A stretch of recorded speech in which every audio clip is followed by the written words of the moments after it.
Hi friends, இந்த வீடியோவில் நம்ம சூப்பரான ஒரு தகவல் பற்றி பார்க்க போகிறோங்க. அதாவது உங்களுடைய ரேஷன் கார்டு குடும்ப அட்டை இருக்குது பார்த்தீங்களா, அது வந்து என்பிஹெச்ஹெச் கார்டாக இருந்தால் அது எப்படி பிஹெச்ஹெச் கார்டாக மாற்றுறது, அதற்கான வழிமுறைகள்லாம் என்னென்ன அப்படிங்கிற தகவல் தான் முழுமையாக அந்த வீடியோவில் பார்க்க போகிறோம். ஸோ இந்த வீடியோ கண்டிப்பாக உங்களுக்கு பயனுள்ளதாக இருக்கும். முடிஞ்ச அளவுக்கு இந்த வீடியோ ஸ்கிப் பண்ணாமல் அப்படி எண்டு வரைக்கும் பாருங்கள். சரி, வாங்க வீடியோக்குள்ளே போகலாம். ஓகே, ஃபஸ்ட்டு கார்டு மொத்தம் குடும்ப அட்டைன்னு எடுத்துக்கிட்டோன்னா மொத்தம் 5 வகை இருக்குது. அது எல்லாத்துக்குமே மேக்ஸிமம் தெரிஞ்சிடும். பிஹெச்ஹெச் அப்படின்னா முன்னுரிமை குடும்ப அட்டை, பிஹெச்ஹெச் ஏஏஒய், அதுக்கப்புறம் என்பிஹெச்ஹெச் அப்படின்னா நான் ப்ரியாரிட்டி ஹவுஸ் ஹோல்ட் அப்படின்னு சொல்லுவாங்க. அதாவது முன்னுரிமை அற்ற குடும்ப அட்டை அப்படின்னு சொல்லுவாங்க. அதுக்கப்புறம் என்பிஹெச்ஹெச் எஸ் அப்படின்னா சர்க்கரை அட்டை. அப்புறம் என்பிஹெச்ஹெச் என்சி அப்படின்னா நோ கமோடிட்டி, பொருள் இல்லா அட்டை அப்படின்னு சொல்லுவாங்க. இது வந்து ஒரு ப்ரூஃப்காக மட்டும் வாங்கி வச்சுருப்பாங்க. ஸோ இப்போ நம்ம இந்த வீடியோவில் பார்க்க போகிறது என்பிஹெச்ஹெச் கார்டிலேருந்து எப்படி முன்னுரிமை குடும்ப அட்டையாக மாற்றுறது அப்படிங்கிற தகவல் தான் பார்க்க போகிறோம். ஸோ இது பார்த்தீங்கன்னா நீங்கள் ஆன்லைன் மூலமாக இதற்காக எதுவுமே நீங்கள் அப்ளை பண்ண முடியாது. நேரடியாக தாலுக்கா சப்ளை ஆஃபீஸ் இருக்குது பார்த்தீங்கன்னா, தாலுக்கா ஆஃபீஸ் அங்கே போயிட்டு நீங்கள் ஒரு மனு எழுதி கொடுக்கணும். அந்த மனுவோட சேர்த்து என்னென்ன டாக்குமெண்ட்ஸ்லாம் நீங்கள் கொடுக்கணும் அப்படிங்கிற முழுமையான தகவல் பார்க்கலாம். இப்போ மனு எப்படி எழுதணும் அப்படின்னு பார்க்கலாம். குடும்ப அட்டையை என்பிஹெச்ஹெச்சிலிருந்து பிஹெச்ஹெச் அட்டை வகையாக மாற்ற கோருதல் மனு அப்படின்னு கொடுத்தேன். இது மேக்ஸிமம் பார்த்தீங்கன்னா அந்த தாலுக்கா ஆஃபீஸ் ஆப்போசிட்டில் இருக்கக்கூடிய எதுனா அந்த இசேவை மையத்தில் கூட கேட்டு பாருங்கள். இந்த மனு அங்கே இருந்தாலும் இருக்கலாம். சப்போஸ் இல்லை அப்படின்னா இந்த பிடிஎஃப்கான லிங்க் நான் டிஸ்கிரிப்ஷனில் கொடுத்துட்றேங்க. அதை டேட்டா நீங்கள் கிளிக் பண்ணி டவுன்லோட் பண்ணிட்டு அதை பிரிண்ட் அவுட் எடுத்து நீங்கள் உங்கள் டீட்டெயில்ஸ் வந்து ஃபில் பண்ணிக்கோங்க. இப்போ அந்த இடத்துல பார்த்தீங்கன்னா ஃபஸ்ட்டு அனுப்புனரில் குடும்ப தலைவனுடைய பெயர், அப்புறம் உங்களுடைய அட்ரஸ், ரேஷன் கார்டில் இருக்கக்கூடிய அட்ரஸ் வந்து கரெக்டாக எழுதிக்கணும்.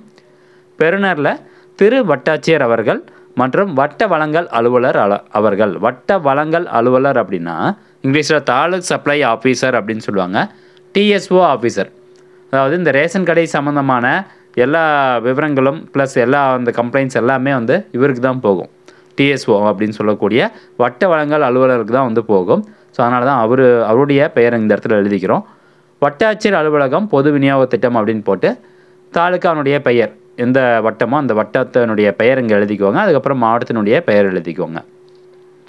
கீழே அன்புடையீர் வணக்கம் பொருளில் வந்து பார்த்திங்கன்னா குடும்ப அட்டையை என்பிஹெச்ஹெச்சிலிருந்து பிஹெச்ஹெச் அட்டை வகையாக மாற்ற கோருதல் தொடர்பாக அப்படின்னு பொருள் கொடுத்துட்டு பார்வையில் குடும்ப அட்டை எண் அப்படின்னு இருக்கும். இதில் நீங்கள் வந்து என்பிஹெச்ஹெச் கார்டு வச்சுருக்கீங்க பார்த்தீங்களா, ஸோ அதனுடைய ஸ்மார்ட் ரேஷன் கார்டு நம்பர், அந்த ரேஷன் கார்டு நம்பரை இந்த குடும்ப அட்டை எண் அப்படிங்கிற இந்த லைனில் எழுதிக்கோங்க. அடுத்தபடியாக நான் மேற்கண்ட முகவரியில் வசித்து வருகிறேன். நான் மிகவும் ஏழ்மையான குடும்பத்தை சார்ந்தவன். நான் எந்த சமூகம், உங்களுடைய கம்யூனிட்டி என்னவோ அந்த கம்யூனிட்டி வந்து போட்டுக்கோங்க. நான் எந்த வேலை பார்க்குறேன், நீங்கள் இப்போ கூலி வேலை பார்க்குறீங்க இல்லை ஒரு மேசன் வேலை பார்க்குறீங்க அப்படின்னா நீங்கள் என்ன வேலை பார்க்குறீங்களோ அதில் எழுதிக்கணும். நான் இந்த வேலையை செய்து வருகிறேன். எனது குடும்பமே அரசாங்கம் வழங்கும் உணவுப் பொருட்களை பிரதானமாக நம்பி வாழ்ந்து வருகிறோம். எனது குடும்ப அட்டை எண் அப்படின்னு போட்டு உங்களுடைய ரேஷன் கார்டு நம்பர் இந்த இடத்துல எழுதிக்கோங்க. தேசிய உணவு பாதுகாப்பு சட்டம் 2013 சட்டப்பிரிவு 3 மற்றும் தமிழ்நாடு உணவு பாதுகாப்பு விதிகள் 2017 படி நான் பிஹெச்ஹெச் அட்டை பெற தகுதி வாய்ந்த பயனாளி. ஆனால் தவறாக எனது குடும்ப அட்டை என்பிஹெச்ஹெச்சாக வழங்கப்பட்டுள்ளது. எனவே எமக்கு என்பிஹெச்ஹெச் அட்டை வகையிலிருந்து பிஹெச்ஹெச் அட்டை வகையாக மாற்றி தருமாறு தாழ்மையுடன் கேட்டுக்கொள்கிறேன் அப்படின்னு ஃபுல்லாக வந்து நம்ம எழுதிடணும். இதில் அதாவது இந்த மாதிரி என்னுடைய ஆண்டு வருமானம் வந்து கம்மியாக தான் இருக்குது, நான் இந்த சமூகத்தை சார்ந்தவன், எனக்கு வந்து இந்த சட்டப்பிரிவின் படி எனக்கு வந்து பார்த்திங்கன்னா பிஹெச்ஹெச் அட்டை தான் கொடுக்கணும். அதாவது முன்னுரிமை குடும்ப அட்டை தான் எனக்கு வந்து கொடுக்கணும். ஆனால் எனக்கு அதுக்கு பதிலாக முன்னுரிமை அற்ற குடும்ப அட்டையை வந்து கொடுத்துருக்குறாங்க. ஸோ அதனால் எனக்கு வந்து மாற்றி தருமாறு நான் பணியுடன் கேட்டுக்கொள்கிறேன் அப்படிங்கிற மாதிரி சிம்பிளாக நம்ம கொடுத்துட்டு இடம் போட்டுக்கோங்க, நாள் டேட்டு வந்து போட்டுக்கோங்க. இப்படிக்கு உங்களுடைய சிக்னேச்சர் போட்டுட்டு இதில் என்னென்ன டாக்குமெண்ட்லாம் நம்ம அட்டாச் பண்ணணும் அப்படிங்கிறத நீங்கள் கண்டிப்பாக தெரிஞ்சுக்கணும். குடும்ப அட்டை நகல், உங்களுடைய ரேஷன் கார்டோட xerox copy, front and back xerox copy, அதுக்கப்புறம் குடும்ப தலைவர்னுடைய ஆதார் காப்பி, குடும்ப தலைவர் யாரோ அவருடைய Aadhaar card front and back copy எடுத்துக்கோங்க. முக்கியமாக ஜாதி சான்று வந்து எடுத்துக்கோங்க, ஜாதி சான்று நகல் எடுத்துக்கோங்க. முக்கியமாக பார்த்தீங்கன்னா இன்கம் சர்டிஃபிகேட், வருமான சான்று வந்து கண்டிப்பாக தேவைப்படுது. ஸோ இந்த பிஹெச்ஹெச் குடும்ப அட்டை வாங்கணும் அப்படின்னா உங்களுடைய ஆண்டு வருமானம் 72,000 ரூபாய் அல்லது 72,000 ரூபாய்க்கு கீழே இருக்கணும். 72,000 ரூபாய்க்கு கீழே இருந்தால் மட்டும்தான் உங்களுக்கு இந்த பிஹெச்ஹெச் கார்டு வந்து தருவாங்க. ஸோ அதனால் 72,000 ரூபாய்க்கு கீழே இருக்க மாதிரி நீங்கள் வந்து வருமான சான்று ஒன்று வாங்கி வச்சுக்கோங்க. அது இசேவை மையத்திலே கொடுத்தீங்கன்னா அவங்களே வந்து அப்ளை பண்ணி கொடுத்துருவாங்க. ஒரு 5 நாளில் உங்களுக்கு கிடச்சிரும். அந்த வருமான சான்றினுடைய நகல் காப்பி இதெல்லாம் எடுத்துகிட்டு போயிட்டு நீங்கள் நேரடியாக எங்கே போகணும் அப்படின்னா, நான் ஏற்கனவே சொன்ன மாதிரி தாலுக் சப்ளை ஆஃபீஸரை போய் நீங்கள் பார்க்கணும். இந்த மனு வந்து தாலுக் சப்ளை ஆஃபீஸர்கிட்ட கொடுக்கணும். இப்போ உங்கள் ஏரியாவில் தாலுக் சப்ளை ஆஃபீஸர் எங்கே இருக்காங்க, அவங்களுடைய கான்டாக்ட் டீடைல்ஸ், ஃபோன் நம்பர் ஏதாவது கிடைக்குமா, அது எப்படி செக் பண்ணுறது அப்படின்னா, அது நீங்கள் ஆன்லைன் மூலமாகவே செக் பண்ணிக்கலாங்க. ஸோ இதுக்கு பார்த்தீங்கன்னா இந்த டிஎன்பிடிஎஸ் அப்படிங்கிற இந்த வெப்சைட் நீங்கள் ஓப்பன் பண்ணிக்கணும். இந்த வெப்சைட்டுக்கான லிங்க் நான் டிஸ்கிரிப்ஷனில் கொடுத்துட்றேன். இதில் இந்த ஹோம் பேஜில் பாருங்கள் தொடர்புக்கு அப்படின்ட்டு இருக்கும். ஜஸ்ட் அந்த ஆப்ஷன் வந்து கிளிக் பண்ணுங்கள். அதை கிளிக் பண்ணோன்னே நெக்ஸ்ட் உங்களுக்கு இந்த மாதிரி ஒரு பேஜ் ஓப்பன் ஆகும். அப்படியே கீழே ஸ்க்ரோல் டவுன் பண்ணிட்டு வந்தீங்கன்னா மாவட்ட வழங்கல் மற்றும் நுகர்வோர் பாதுகாப்பு அலுவலகம் மற்றும் வட்டாட்சியர் அலுவலக விவரங்கள் அப்படின்னு கொடுத்துருப்பாங்க.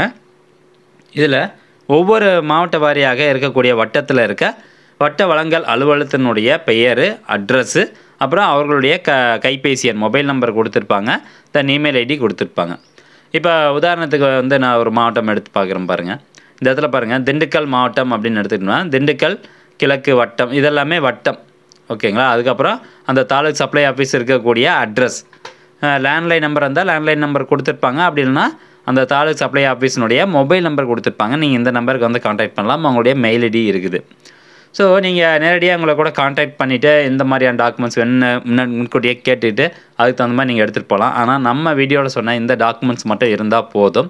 இன்கேஸ் உங்களுக்கு சந்தேகமாக இருக்குது, இல்லை வேறு ஏதாவது சந்தேகம் கேட்கணும் தாலுக் சப்ளை ஆஃபீஸர்கிட்ட அப்படின்னா நீங்கள் இந்த மொபைல் நம்பர் எடுத்துகிட்டு நீங்கள் கால் பண்ணி கேட்டு அதுக்கப்புறமா கூட நீங்கள் தாலுக் சப்ளை ஆஃபீஸ் போகலாம்.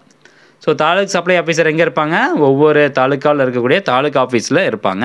நேரடியாக அவங்கக்கிட்ட போயிட்டு இந்த மனுவும் அப்புறம் இதில் நம்ம இணைப்புன்னு கொடுத்துருக்கோம் பார்த்தீங்களா. ஸோ இந்த ப்ரூஃபோட நகல் காப்பி எல்லாத்தையும் எடுத்துக்கிட்டு நீங்கள் போனீங்க அப்படின்னா உங்களுக்கு வந்து மேக்ஸிமம் 30 டேஸில் வந்து மாற்றி கொடுத்துருவாங்க. ஆனால் எல்லாமே கரெக்டாக இருந்தால் தான் மாற்றி கொடுப்பாங்க.